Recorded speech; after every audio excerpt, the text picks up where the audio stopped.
আসসালামু আলাইকুম সবাইকে। এসএসসি 26 পেজের স্টুডেন্টরা, সো তোমাদের অনেকের হায়ার ম্যাথ এক্সাম এখনো হয় নাই, বাট অনেকের হয়ে গেছে দেখলাম। এটা আসলে যাদের হইছে হায়ার ম্যাথ এক্সাম অলরেডি, তোমাদের স্কুলে বেশি আগেই নিয়ে নিছে, মানে স্বাভাবিকের চেয়ে বেশি আগে নিয়ে নিছে এক্সামটা। সো মূলত হায়ার ম্যাথ এক্সাম বেশিরভাগ সময় শেষের দিকে হয়, তো এটি 10-11 তারিখ এই টাইমের মধ্যে পড়বে I think higher math exam. So এখনও 95% স্টুডেন্টের হায়ার ম্যাথ এক্সাম হয় নাই। তো হায়ার ম্যাথের সাজেশন তোমাদের লাগবে, বিকজ অবভিয়াসলি পরীক্ষার আগের রাতে প্রত্যেকটা চ্যাপ্টারে তোমার 8টা চ্যাপ্টার আছে, 8টা চ্যাপ্টারের প্রত্যেকটা চ্যাপ্টারে গাইডে আছে কম হইলে কটা করে সিকিউ। প্রত্যেক চ্যাপ্টার থেকে গাইডে 70টা 80টা করে সিকিউ আছে, তুমি তো ওইগুলো কইরা দিতে পারবা না। তো তোমারে আমরা কি করতে পারি ভাইয়া, তোমারে আমরা প্রত্যেক চ্যাপ্টার থেকে 8 থেকে 10টা ইম্পর্টেন্ট সিকিউ দাগাই দিব, 30টা এমসিকিউ দাগাই দিব, অ্যান্ড শর্ট কোয়েশন মনে করো 15 থেকে 20টা দাগাই দিব। অ্যান্ড ওইগুলো যদি তুমি পড়ো, ওইগুলার আন্ডারেই পরীক্ষায় কোয়েশ্চেন আসবে। তো এটা এমন একটা সাজেশন যে তোমার শুধুমাত্র আমি আইসা সিকিউ দাগাইয়ে দিব এটাও না, তোমার সিকিউ দাগাইয়ে দিব সাথে ওইগুলার আনসারও দিব। দেখো ভাই সাজেশনটা এক ঝলক তোমাদেরকে দেখাই যে পুরো বইয়ের মতো সাজেশনটা, মানে তুমি প্রশ্ন পাইতেছো আনসারও পাইতেছো, ব্যাপারটা বুঝতেছো? এই যে দেখো প্রত্যেকটা অধ্যায়ের সুন্দর মতো দেওয়া আছে। এই যে মনে করো এগুলো শর্ট কোয়েশ্চেন, প্রথমে সিকিউ ছিল, এই যে শর্ট কোয়েশ্চেনগুলো দেওয়া আছে, এরপরে এমসিকিউ দেওয়া আছে। কয়টা এমসিকিউ দিছে দেখি তো, ভালোই দিছে তো, 40টার মতো, 40টা এমসিকিউ দিছে। এইভাবে তোমার হায়ার ম্যাথের শর্ট সিলেবাসে যতগুলো চ্যাপ্টার আছে সবগুলো চ্যাপ্টারের এটা পেয়ে যাবা, সাজেশনটা পেয়ে যাবা। তো এইটা হচ্ছে তোমরা কেমনে পাবা এটা ভিডিও শেষে বলতেছি। এখন দেখি আমরা একটু আলোচনা করি তোমাদের আসলে কোয়েশ্চেন প্যাটার্নটা কি। তোমরা সবাই জানো যে তোমাদের হায়ার ম্যাথের টোটাল মার্কস হইতেছে 100-100-র মধ্যে 75 মার্ক নিয়ে আসলে তোমাদের টেনশন করা লাগে, আর বাকি 25 মার্ক ওইটা তোমরা এমনি পেয়ে যাও, তাই না? ওইটা হচ্ছে প্র্যাকটিক্যালে। তো এই 75 মার্কের মধ্যে আগে ছিল 50 সিকিউতে, 25 এমসিকিউতে, এখন আবার 3টা ভাগ করে ফেলছে। দেখো 40 আছে সিকিউতে, ঠিক আছে, 25 আছে এমসিকিউতে, তাই না? এবং নতুন একটা জিনিস সংযুক্ত করছে, মানে আগের সিকিউ এর 50 থেকে 10 কাইডে নিয়ে এটা এসকিউতে দিয়ে দিছে, মানে শর্ট কোয়েশ্চেন, মানে একটু পেরা দিছে আসলে। যারা পারে ওরা পারেই আর কি। সো 10 মার্ক এসকিউতে, ঠিক আছে। তো তোমার এই যে 40 মার্কের সিকিউ, এই 40 মার্কের সিকিউ আনসার করতে তোমার 4টা কোয়েশ্চেন দাগাইতে হবে। পরীক্ষায় আসবে কটা? 60টা কোয়েশ্চেন। এই 60টা কোয়েশ্চেন কি কোনটা কোনটা দেখে আসো। দেখো এটা হচ্ছে বীজগাণিতিক, এটা হচ্ছে বীজগণিত, এই দুইটা চ্যাপ্টার হচ্ছে জ্যামিতি এবং ভেক্টর, এইটা হচ্ছে ত্রিকোণমিতি প্লাস সম্ভাবনা। আমি এইভাবে নাম সম্ভাবনাই দিয়ে দিলাম, ঠিক আছে, যারা বেশি দাগায় আর কি। তুমি ত্রিকোণমিতির সম্ভাবনা থেকে সম্ভাবনায় আনসার করবে, এটা আমি জানি। তোমার এই 4টা চ্যাপ্টার থেকে, দেখো এই 4টা চ্যাপ্টার থেকে পরীক্ষায় 3টা কোয়েশ্চেন আসবে, এই 2টা চ্যাপ্টার থেকে পরীক্ষায় 2টা সিকিউ আসবে, এই 2টা চ্যাপ্টার থেকে পরীক্ষায় 2টা সিকিউ আসবে। এখন দেখো এই জায়গায় ক্লিয়ারলি বলে দেওয়া যায় যে 100% শিওর এটা থেকে একটা সিকিউ দিবে, এটা থেকে একটা সিকিউ দিবে। এখানে জীবনেও মিলাইতে পারবে না, বাট মিলাইতেও পারে। দেখো দেখবা সম্ভাবনার ক নাম্বারে দিয়ে দিছে চ্যাপ্টার 8 থেকে, এইটারে রেডিয়ানে প্রকাশ করে দিয়ে দিতেও পারে, বাট একদম 100% বলা যায় না আসলে। বাট কোয়েশ্চেন যদি একদম স্বাভাবিক প্যাটার্নে স্ট্যান্ডার্ডভাবে হয় তাহলে এটা থেকে একটা, এটা থেকে একটা সিকিউ দেওয়ার কথা। এই জায়গায়ও এটা থেকে একটা সিকিউ, এটা থেকে একটা সিকিউ দেওয়ার কথা মোটামুটি। আর এখানে তোমার মনে করো 4টা চ্যাপ্টার থেকে 3টা সিকিউ আসবে, তো বেশিরভাগের ক্ষেত্রে 7-এর সাথে 10 মিক্স করে দেয়, মানে 7-এর সাথে 10 মিক্স করে দেয়। এটা ভালো মতো বুঝো।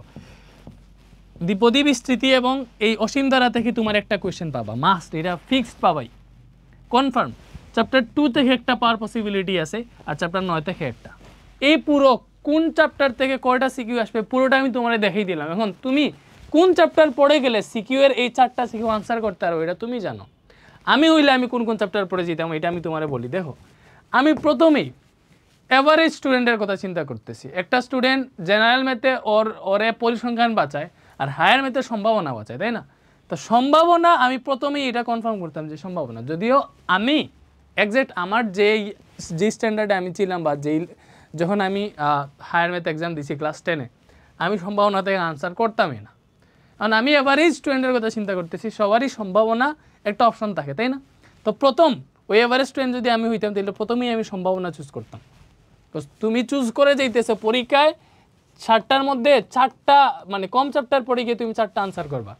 বাট আমরা ওই টাইমে কেমনে চিন্তা করে দিতাম যে 60টার মধ্যে আমি 60টাই পারবো, আমি ওইখান থেকে কোনটা দিব এটা আমি চুজ করবো, তাই না? তো তোমার ক্ষেত্রে তো ওইটা হইতেছে না।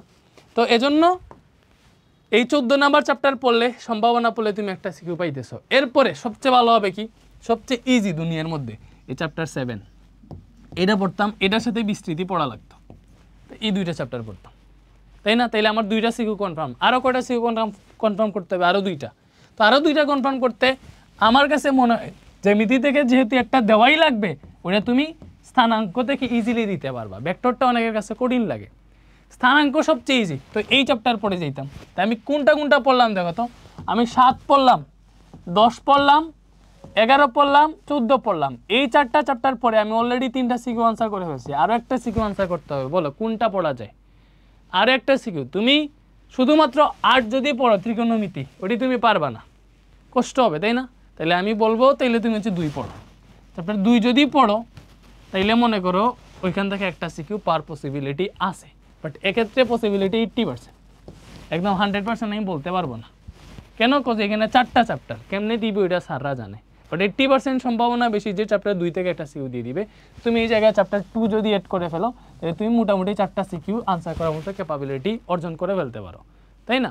আর অথবা 2 স্কিপ করে যদি চ্যাপ্টার 8 পড়ে যেতে পারো তাহলে মাস্ট একটা সিকিউ পরীক্ষা আনসার করতে পারবো। তো এইটাই, তুমি 7টা থেকে 4টা দাগাইতে হইলে কোন চ্যাপ্টার তুমি বেশি পারো ওইভাবে বুঝে দাগাই দিও, কজ মানে বুঝে পড়ে যায়, কজ আমি অলরেডি বইলা দিছি কোন চ্যাপ্টার থেকে কয়টা সিকিউ আসবে। এরপরে এমসিকিউ তো তোমার বাধ্যতামূলক সব চ্যাপ্টার পড়া লাগবে, শর্ট কোয়েশনের ক্ষেত্রেও সব চ্যাপ্টারই বুঝা যাওয়া লাগবে, ঠিক আছে?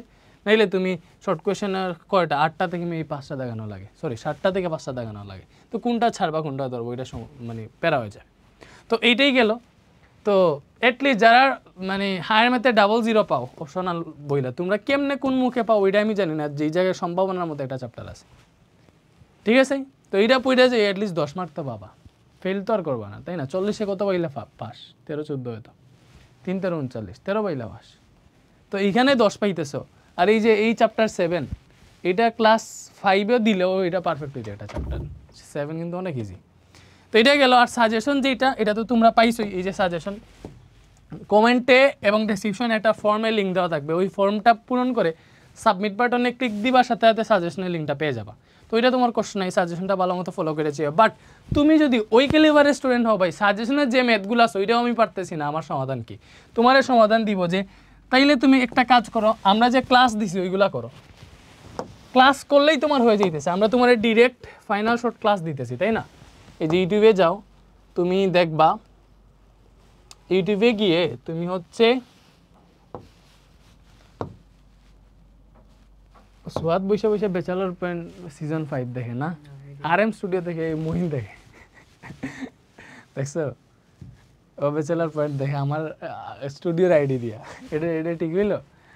ওকে, এই যে তুমি SSC 27 হইলে এই ফোল্ডারে ঢুকবা, আর SSC 26 যদি হও তাহলে ফাইনাল শর্ট ক্লাসের জন্য এই প্লেলিস্টে ঢুকবে। এই যে SSC 26 test exam special final short class, এখানে তুমি সব সাবজেক্টের ক্লাস পাবা।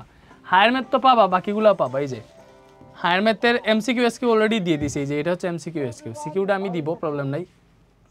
এটা হচ্ছে MCQ, এক ক্লাসে পুরো হায়ার ম্যাথের MCQ ক্লিয়ার হইতেছে। কিন্তু চিন্তা করছো, 5 ঘন্টা 39 মিনিটের একটা ক্লাস, পুরো হায়ার ম্যাথের MCQ শেষ। তো এটি দেখো, আর সিকিউ এর ক্লাস আসবে ভাইয়া দিব, সমস্যা নাই। তো এতটুকুই। আর ফর্মে নিচে কমেন্ট এবং ডেসক্রিপশনে তুমি মোটামুটি সাজেশনের লিঙ্ক পেয়ে যাবা। আল্লাহ হাফেজ।